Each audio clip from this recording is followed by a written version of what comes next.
In the 1800s, the federal government established more than 500 boarding schools used to forcibly assimilate Native Americans.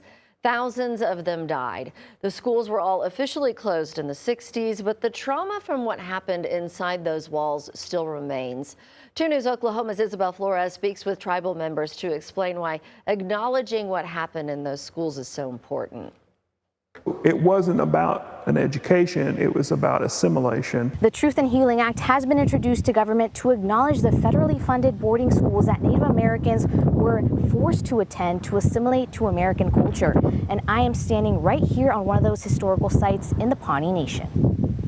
So by the time this school closed in 1958, this building had already been abandoned, and they had moved the boys over into the girls' dorm. It just became a co-ed dorm. Historian Matt Reed tells me about the former boys' dorm of the boarding school in Pawnee. After it was abandoned, it became part of the Pawnee Nation's reservation along with the rest of the school property. Reed's aunt was a survivor of the boarding school era and used to sleep in tight quarters in the girls' dorm. She had described this room that we're in, having bunk beds just almost one on top of the other. Cherokee Councilman Joe Deere also has a very close connection to what happened in these boarding schools through his late parents. When they were put in a boarding school, my parents don't want to talk about it. Deere holds this issue close to his heart. He's become a National Boarding School Coalition member, working to advocate and heal Native communities from trauma related to boarding schools. Being a product of having parents that were both